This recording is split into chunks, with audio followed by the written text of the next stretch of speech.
Good afternoon. This is the job search checklist with Mark Anthony Dyson. And today we are going to be talking with our guests today about um, all sorts of different things. But what we're looking for the most from Cassie is her perspective at being a job search expert but being much younger than I am. I mean, I'm old as mud, um, and get a fresh perspective about job searching, especially if you are several generations younger than I am.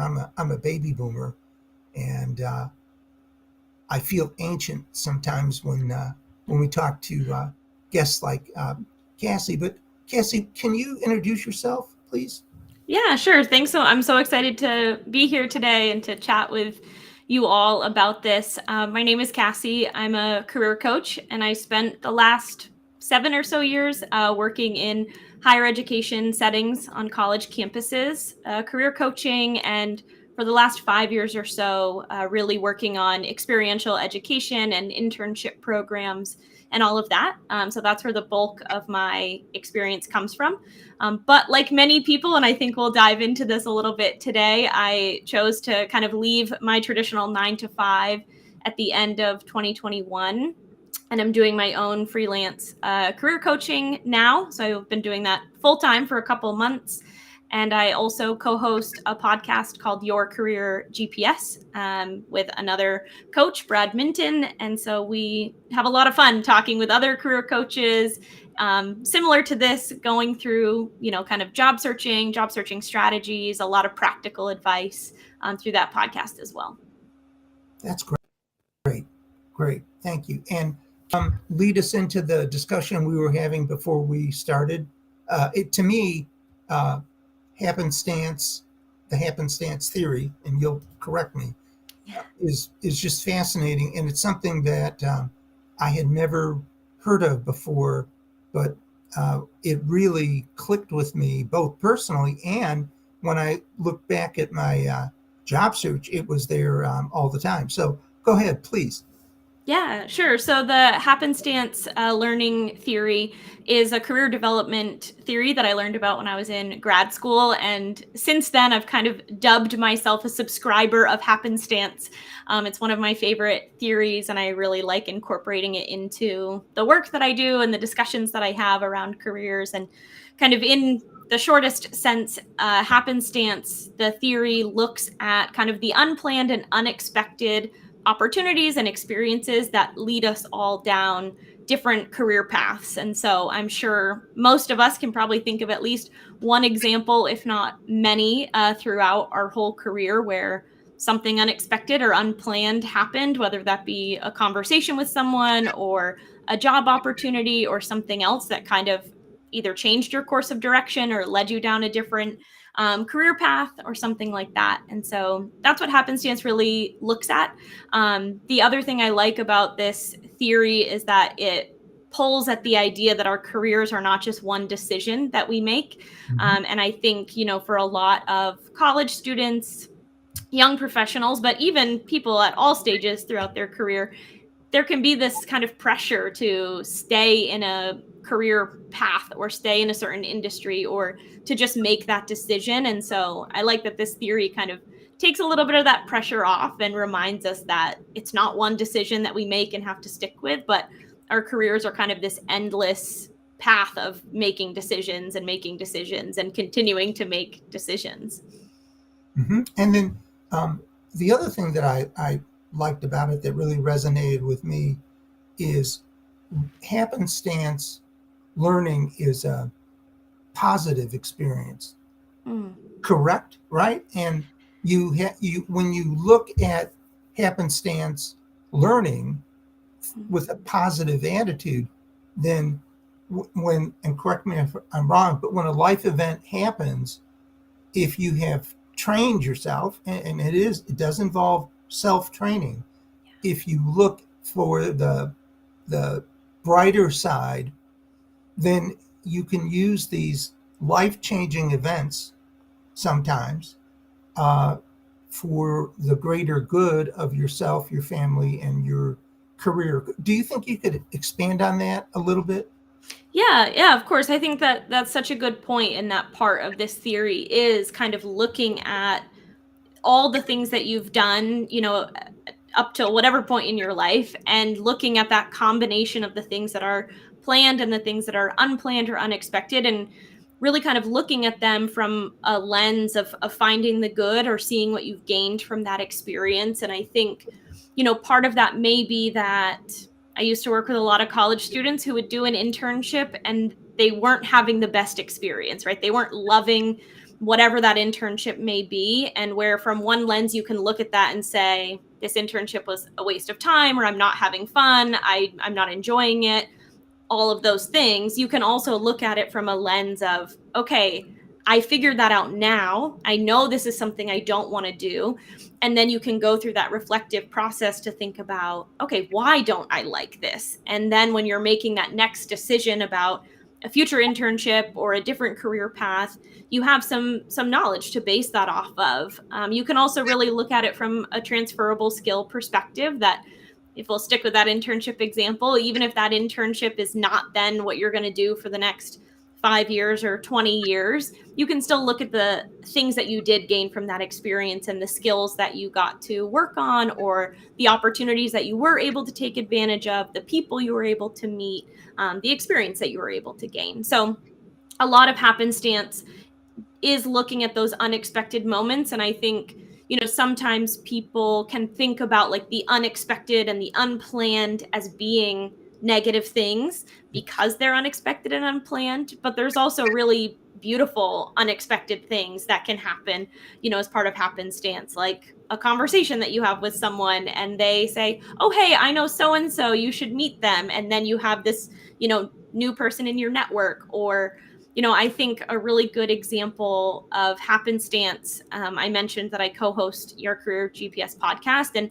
how I got connected with my co host Brad was just like pure happenstance and networking, and a couple other elements of us both being on Instagram. And I happened to post a picture of when I was like 7 years old doing karate, and Brad has also done martial arts. And so we were able to form this connection, but it was all just a mix of like networking and happenstance and the internet that brought it together. So something totally unexpected, but leading to a really great connection, and then a podcasting opportunity, and so many other things that I was not planning on doing, 3 years ago.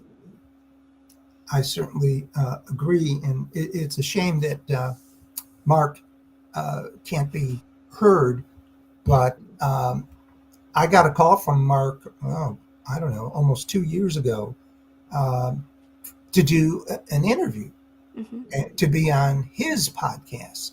And we talked, and then we started to keep in touch. And then happenstance struck, Mm-hmm. and the idea was so strong that I pulled off the road and I called him and I said, I have this really strong feeling. Mm-hmm. I'll just tell you, I believe I'm a cradle Catholic, and I believe that the Holy Spirit hit me so hard that I have to pull off the road. And I called Mark and I said, I'm just getting this really strong feeling that we should do a podcast. Mm. And by the way, congratulations on crossing the 50th podcast, I believe, right? Yeah, we hit that a few weeks ago, a couple months ago or something. Yeah, really exciting to do that.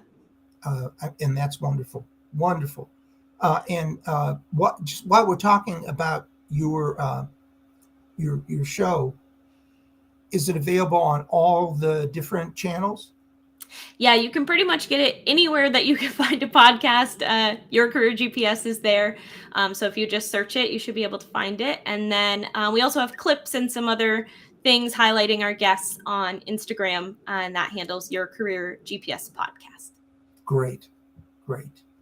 Um, where I was going was this conversation that I had with Mark led to the modern job search checklist, Mm. and we too have crossed the 50th mark.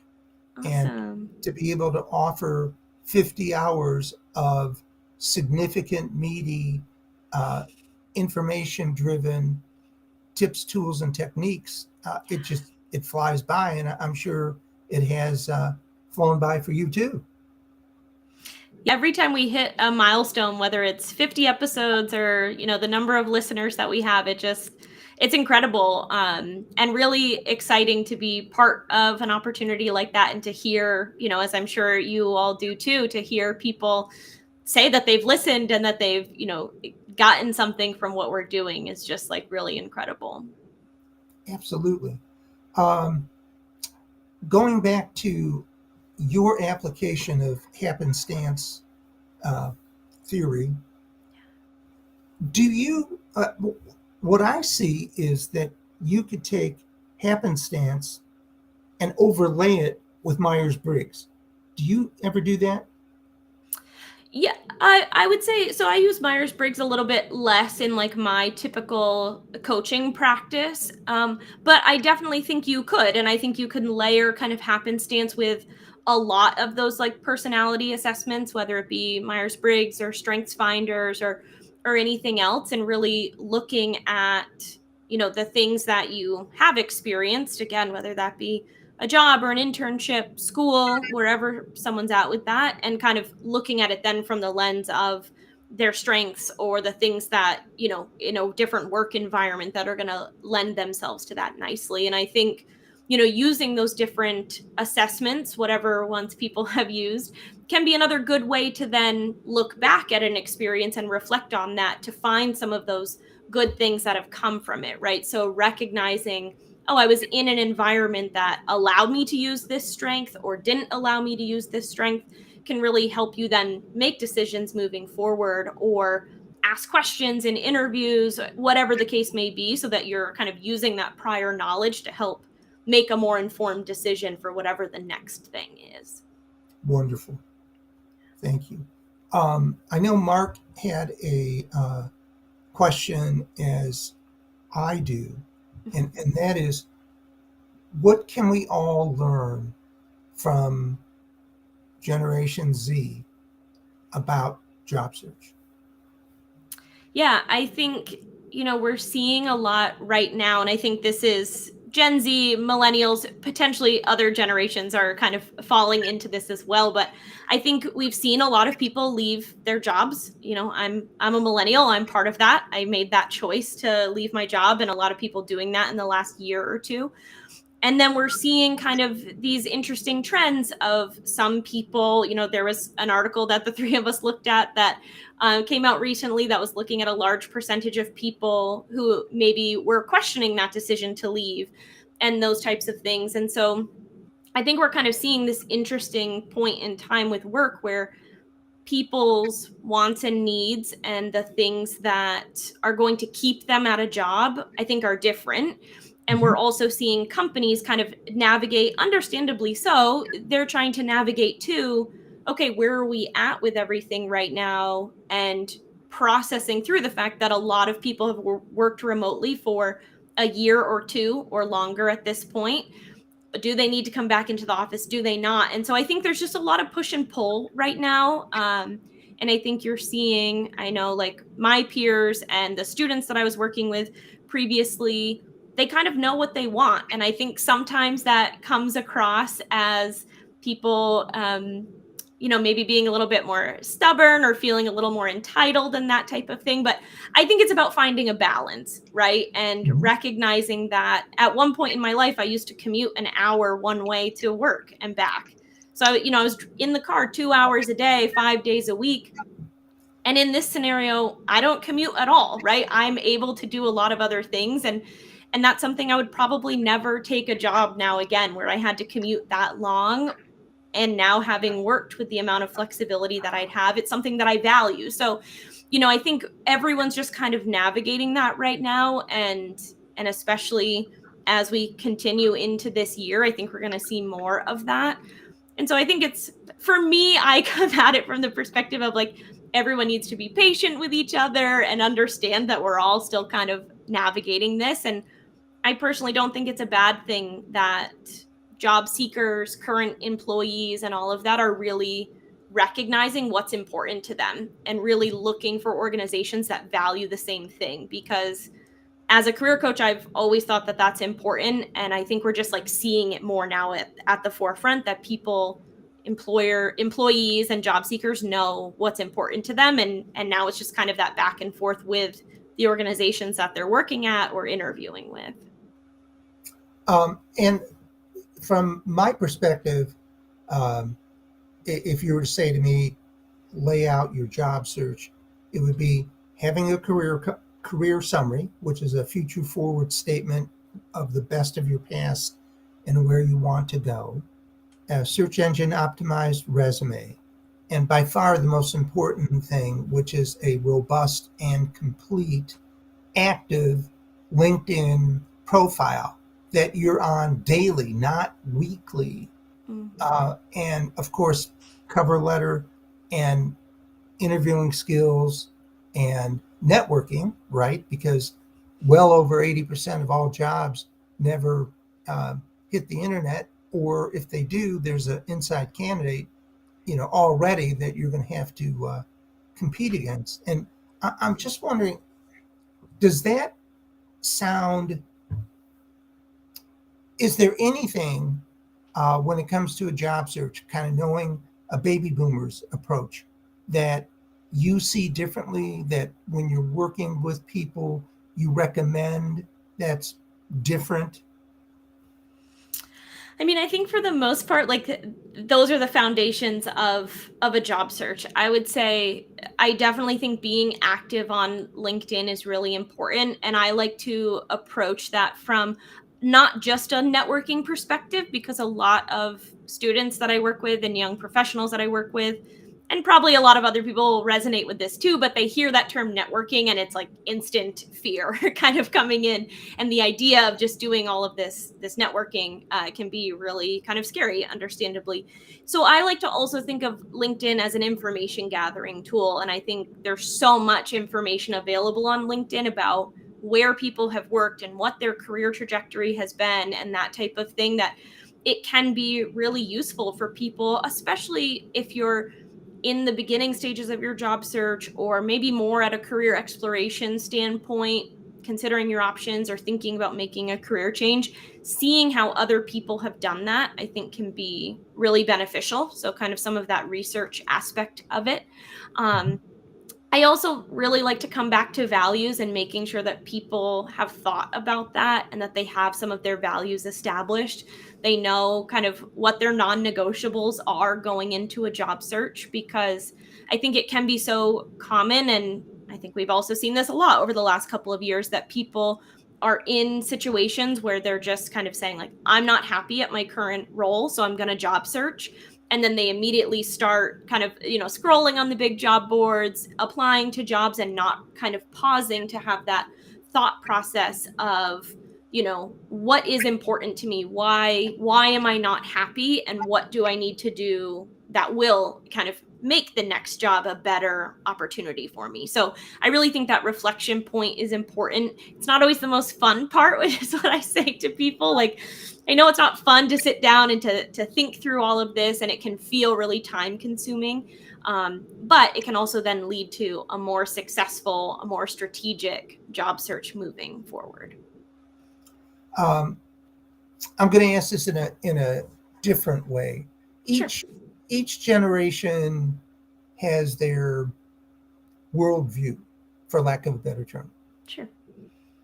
In your opinion, across generations, because you're seeing and working with them, what are you encountering in terms of the worldview of the different generations? And also, what expectations? Because I'm wondering, between the generations, are there different expectations that you then have to counsel around to kind of get them into looking at their values, LinkedIn, et cetera, et cetera? Yeah, that's a great question. I think, looking at Gen Z, I think they're so creative, and I love in some of like the spaces that I'm in on the internet and that type of thing, I'm often just blown away by this group of individuals and kind of this generation and this approach to kind of like they know what's important to them and they know what they like, and I think that's a very different experience than like my peers, you know, growing up as millennials. Some of us had internet like our whole lives and that type of thing, but it was a very different relationship, I think, with social media and how we were parented, or yeah, parented, and all of that. And so kind of seeing this, I sometimes look at that generation, I think like, wow, how exciting that they have this freedom. I think some other generations may look at that in a very different way than maybe I do, kind of based on where I'm placed in the generations and all of that. But I think it does lead to some really fun conversations for me as a career coach of talking with current students, you know, who are in Gen Z and just really looking at things from a different lens. You know, a lot of them are building careers through lots of different platforms on the internet and kind of making a name for themselves in spaces that you may not originally have had that, right? So people are sharing the poetry that they're writing, or they're sharing the art that they're creating, or whatever it may be. And they're starting to kind of build up these portfolios of work that have started in a different way than I think a lot of other generations would have. And I think there's also so much space out there, especially on the internet and through so many different social media platforms and other platforms, that like everyone kind of can have their own little area, right? In their own little community that supports what they're doing and likes similar things. And so I think in a really nice way that can create space for people to find kind of their community and find people who are going to support them and that type of thing. So bringing that all back then to kind of a job search lens, I think that that does create conversations where we are having really intentional conversations about like what is important to you when you think about the work that you want to be doing, the impact that you want to be having, the types of industries that you want to be working in, and all of that. And I think that's a very different conversation than I'm having with other people. I've been working with a handful of clients lately who are kind of at the later stage of their career. They're looking to maybe change jobs once or twice before they start considering retiring and that type of thing. I was just working with a client the other day who hadn't touched their resume in over 25 years, but was like ready for kind of that one last thing. And through kind of a connection of a connection, I was working with them, and it was a very different conversation of kind of breaking down some barriers about what that person felt was expected of them throughout their entire career, and kind of really encouraging them of like, you can make this decision to do something else, and we can take your career if you want to have, you know, another job for the next 3 to 5 years before you retire, and you want to do something that's more fun. Was like a very foreign concept to someone who is like, I've worked in this one industry for my whole career and I've never strayed from it and it's been fine. But so just kind of those different types of conversations, I would say, is kind of the biggest thing. And thinking about how you navigate the job market then is, I think, first kind of breaking that down, depending on where that person's at. Can y'all hear me now? I Yes, we, mean, Yes. you really, this has been quite an adventure. Yeah, it was something completely different that I never had to navigate before. So I had to go out, come back in, go out, come back in. But Yeah. I'm here. But I'm you glad guys have you're been here. having a, yeah, yeah. Oh, I'm glad you're here. I'm here too. Glad you're here, Cassie. Thanks for joining us. Thanks. Of We've course. worked together a few times now, so it was Damien's turn to kind of explore and ask questions and to find out. I don't. He did all the dirty work now, so you know stuff that I usually do. So I'm back, but yeah, I'm always fascinated in when like Brad is going to be on in a couple of weeks, so that's Oh, going to great. be going to have the other part though. He kind of toggles a different lens slightly, so it's going to be great to have him on because I think all this is very fascinating, and it's good too that you also have that. Area of being able to work with people who've been in the workforce 25 years. That's as daunting as a young person, I'm sure, in having to break apart and then piece everything back together. Because somebody who hasn't updated their resume in 25 years, you're starting from ground zero, really, aren't you?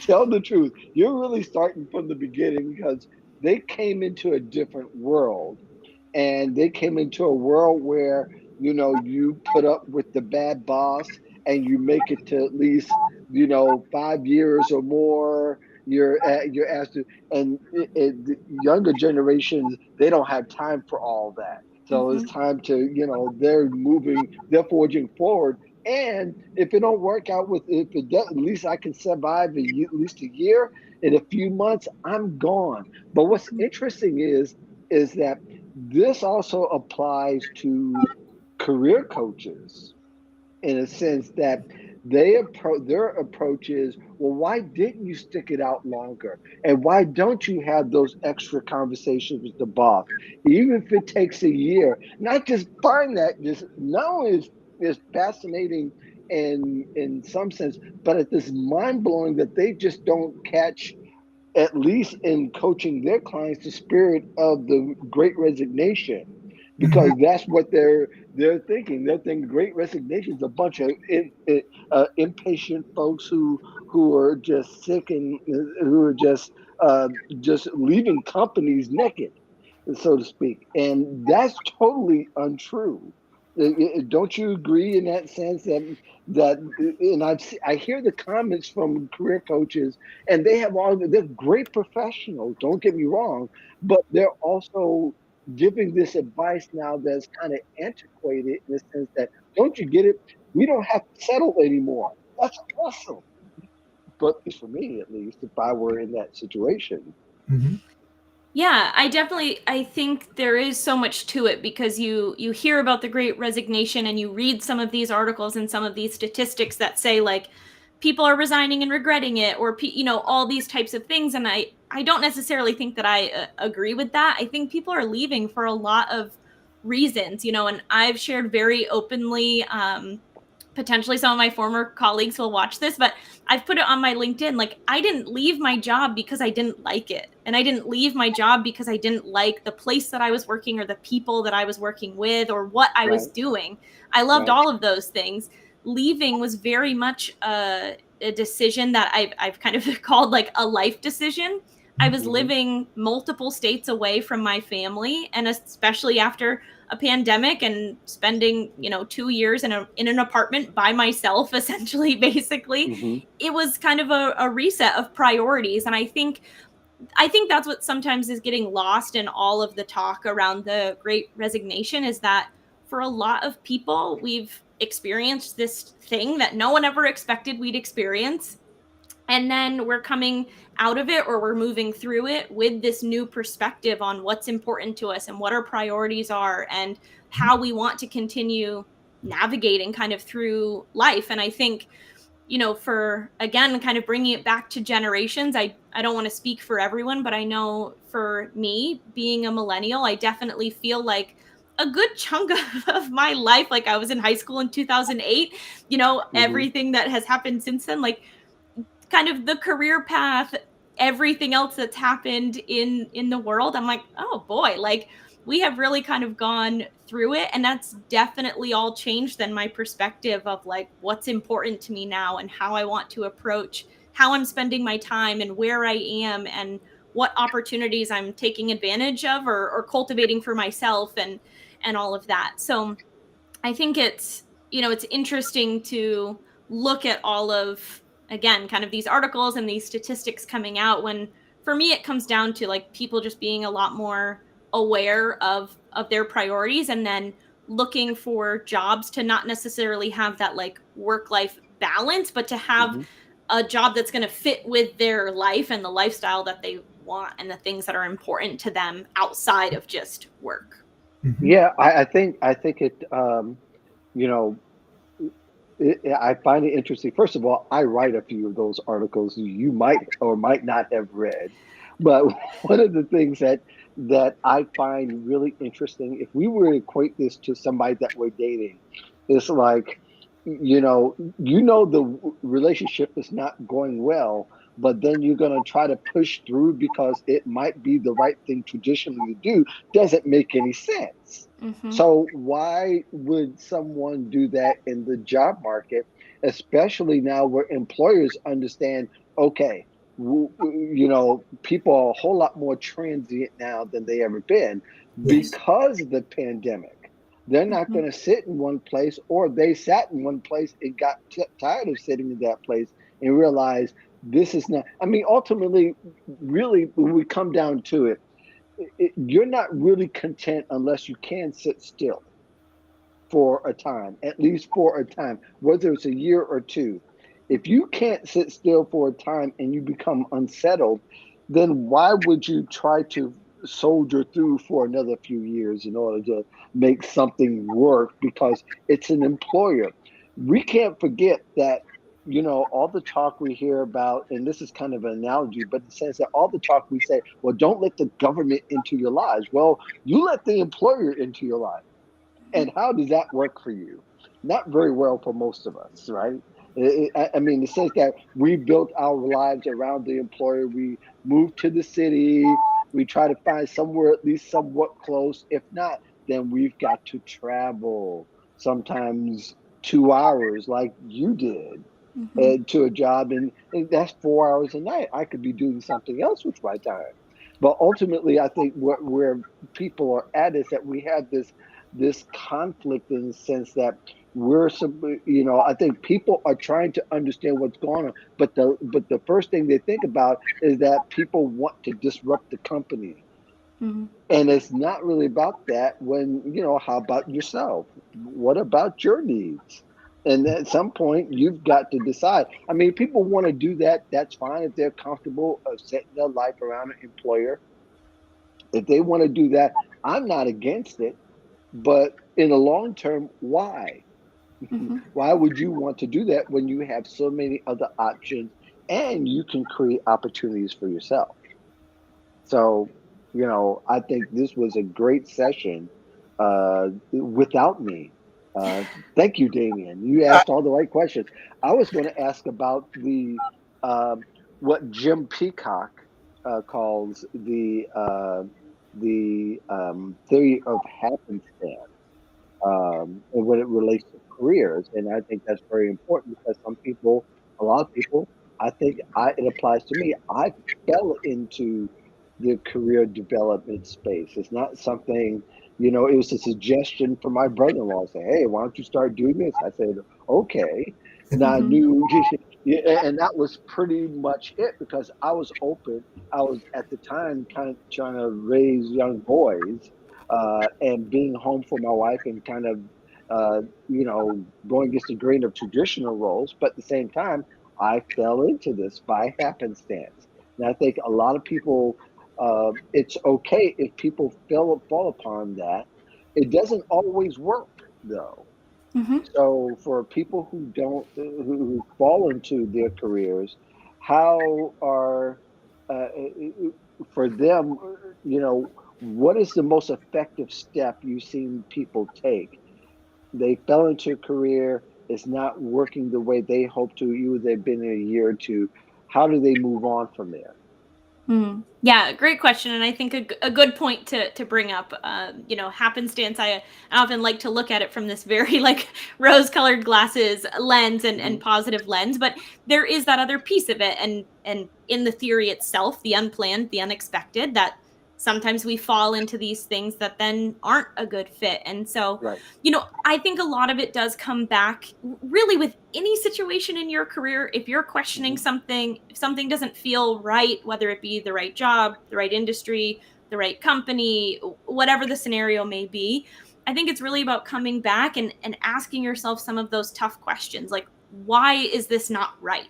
What about it is not sitting right? Because like we just talked about, it can be a really different scenario if you're saying, I hate everything I'm doing day in and day out. I don't believe in what the company I'm working for is doing. I don't Hmm. get along with my boss is really different than like going through those same questions and saying, okay, I like all of these things. but this particular job isn't aligning with the other things that are important to me, or Hmm. I'm really valuing having time with my family after work and commuting doesn't allow me to do that, or something like Hmm. that. So I think asking yourself those questions, knowing what's important to you, and really kind of processing through that is important, to kind of get get down to the ground with that. But then also Right. that helps you make the next decision. So if you've kind of fallen into an opportunity, that's not a bad thing, but then we don't necessarily just want to fall into the next one aimlessly either. So it's really reflecting and then taking that information that you have to hopefully guide you into the next opportunity, or to guide the next decision that you're making, Hmm. from there. And I Yeah. found, I'm Go sorry, ahead, Damien.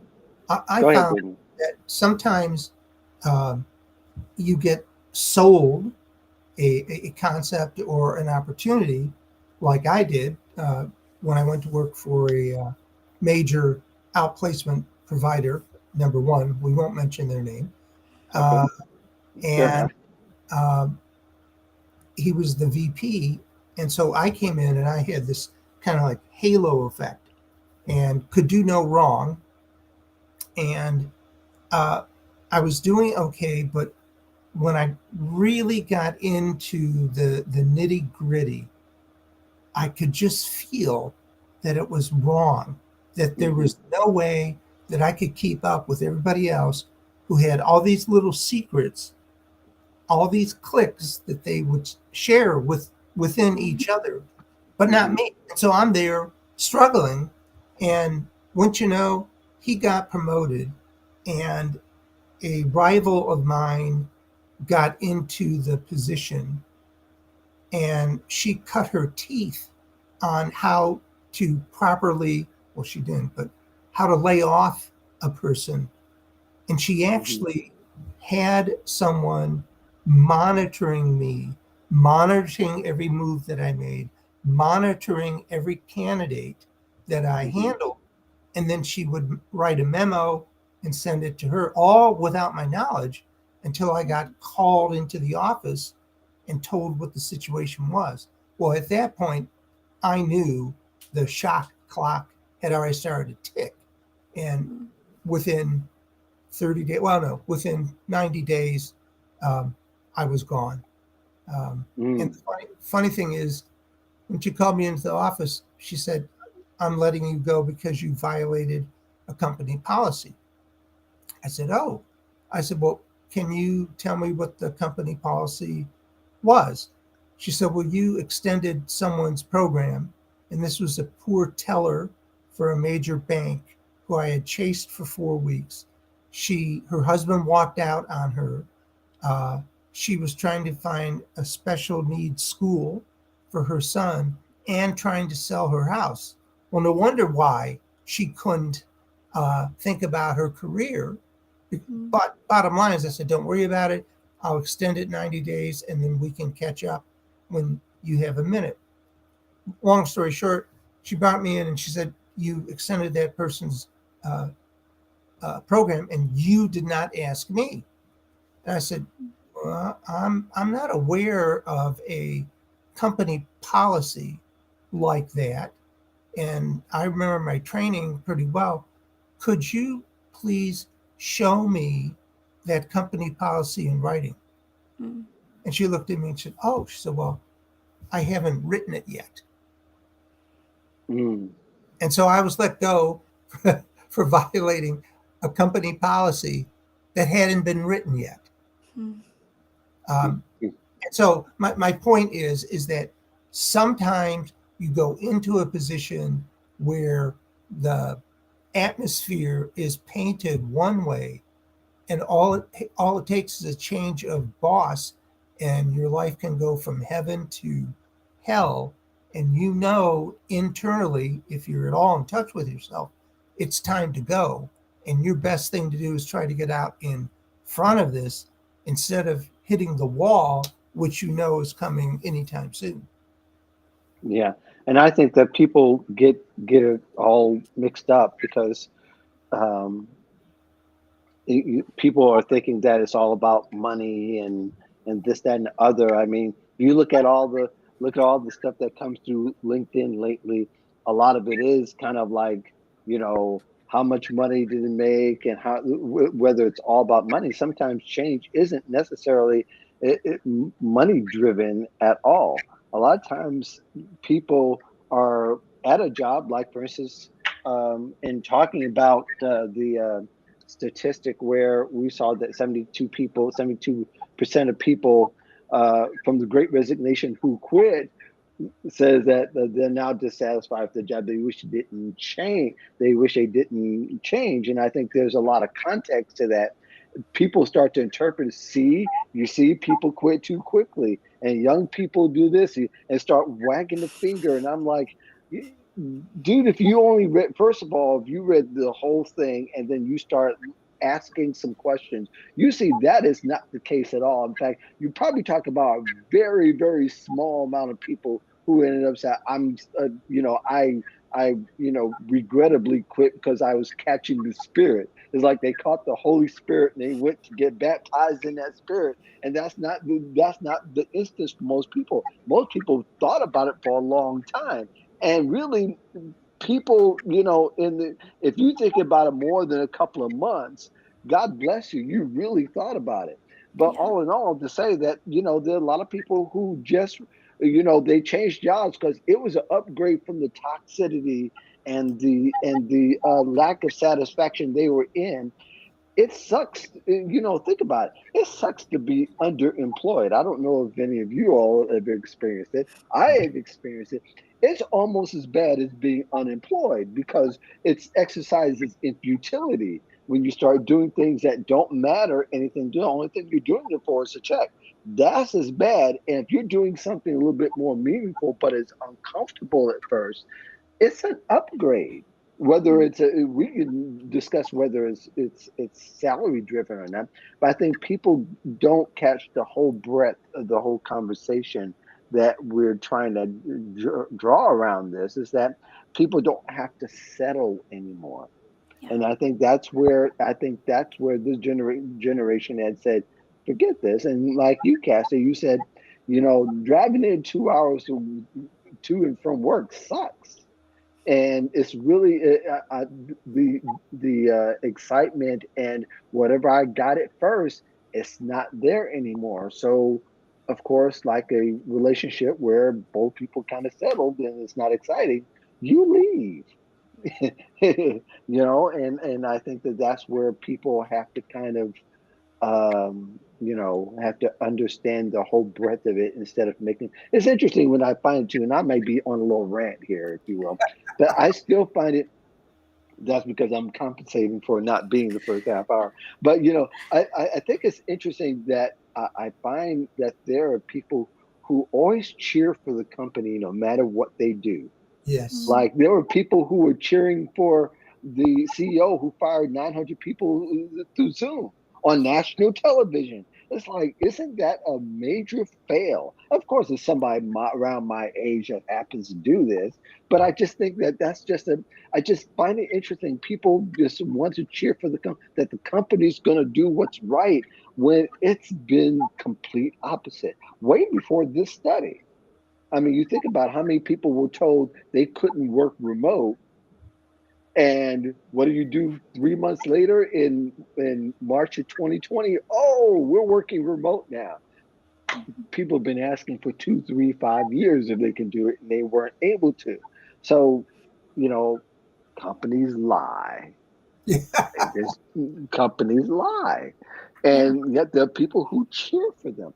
And we're not speaking at all to your situation, Cassie. Cassie, you made a very thoughtful decision in saying that it's time for me to go. I've got to exit stage left. This isn't working for me. Did you move home? Did you move home closer to your your parents, your friends, and family? Yeah, I did. I moved back, so I'm about 2 hours from my family now, which is significantly Hmm. closer than I have been in the last 7 years living Right. in New York and North Carolina. But Hmm. yeah, I think, you're seeing a lot of people make decisions like I did that are more of a life choice based on the things that are important to them. And then also, like you're just saying, you're seeing people who have either been in roles or are accepting new roles, and then kind of the story changes, right? Like a Right. lot of people left jobs in the last 2 years because of different policies and procedures and things that were happening with their companies, and then Hmm. potentially accepted, that 72%. I have to imagine that a good chunk of those people who are regretting changing jobs, and later on in that article, I think the actual question was around, they were like surprised to learn that their new role was different than what they Than what expected. they expected. Yes. Yeah, and I think, that's where like we need to read more than headlines and that type of thing Yeah, with these stories. But exactly. I think Exactly.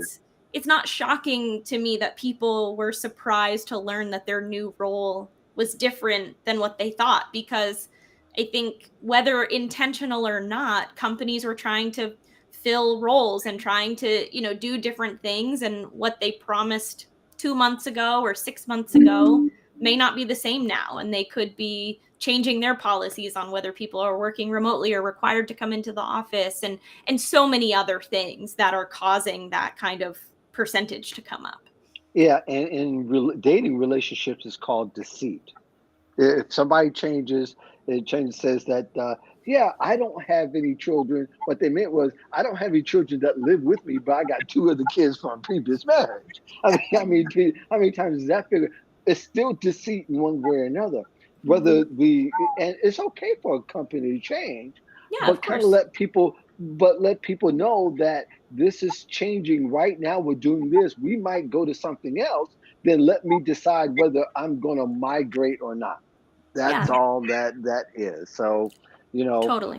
we're coming close to the top of the hour, and this is your time to brag about anything you're doing. You're going to be featured in New York Times or something, going on Oprah. This is your opportunity to share that with us. Oh For gosh. this, yeah. I mean, I wish New York Times, Oprah, like call me up. Unfortunately, I don't have any of those planned. But Mhm. definitely Your Career GPS. We're putting out episodes bi-weekly. You can search Your Career GPS wherever you listen to podcasts, and those are available. So definitely check that out. And then I'm not announcing anything just yet, but I'm pretty active on Instagram at Career Coach Cassie. So follow me there, because I do have some stuff coming up in the next couple of months that I'm pretty excited about. Awesome, awesome, great. And I've been on the show. It was back in December. It's a great show. Great episodes. Please go through them because there's a lot of great guests that were on that show and continue to be on that show. And I continue to listen whenever I get a chance. Damien, what you got coming up? Well, first, as always, I always like to uh, invite folks to attend via Zoom our professionals in transition meetings. A lot of Hmm. great people. And what's interesting is we've had 4 or 5 people in the past 3 weeks all go back to work at the same time, Nice. which is very encouraging because um, usually when people come to professionals in transition, they're older and it takes them longer. But to see these people rocket was very exciting. And then the other thing is I will be in Business Insider. I just don't have a date yet. Okay. All right. Awesome. I've got, let's see, well, actually, an article that was written and originally on gold banking rates is also on Yahoo Finance and MSN. So you can follow my timeline for that. And in that article, I talk a little bit about well, the article in whole is talking about how to ask for a raise and what not to do. And one of the things I said, which I got a fair amount of feedback on, is not asking during the times of uncertainty. And on Wednesday, what actually came out of my mouth, and I didn't realize it, that there are companies that actually have ties to the Ukraine and what's going on there. And there are other companies that had time to Russia. And some of these companies are on hold as far as their ability to hire and to mobilize other workers, other than whatever is useful for them to advance their purposes in those particular countries. And that's a perfect example there of asking, making sure whenever you ask for a raise, think about it, strategize it, but listen to the dialogue that's going on within the company, because it may not be the right time. The Lord knows you don't want to be perceived as the one, as that you don't care about the company, because ultimately that will be the line that will come out of that conversation more so than what you want. So, I think people need to take a little bit more, pay a little bit more attention to what's going on, not just with the news, but going on with the company, because those announcements sometimes aren't made for nothing. People tend to turn them off if they're made globally or if they're made through a bunch of email. You got to think, what are your plans, and does it align with the company's plans? And if they're out of alignment, you've got some choices to make. So I think that's an important takeaway I took away this week, particularly.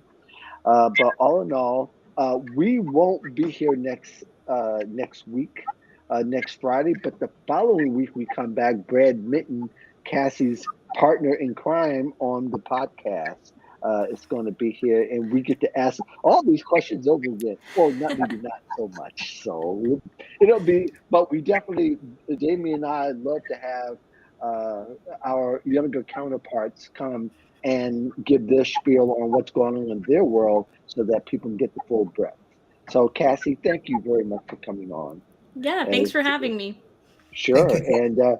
And you might find another invitation somewhere down the line back to come back. So, Perfect. love to have you. Yeah, I know. And you were on the other show too, Job Seeker Nation, which was with you and Brad. That was a lot of fun. Right. Remember that very well. So, Damien, as again, thank you, sir, for hosting. Even we have to do all kinds of things when you live stream because you don't know what's going to happen, and you just got to be ready to go whenever it's your time. So, thank you, sir, for taking those duties. Thank you. And in the meantime, we'll see you guys in 2 weeks.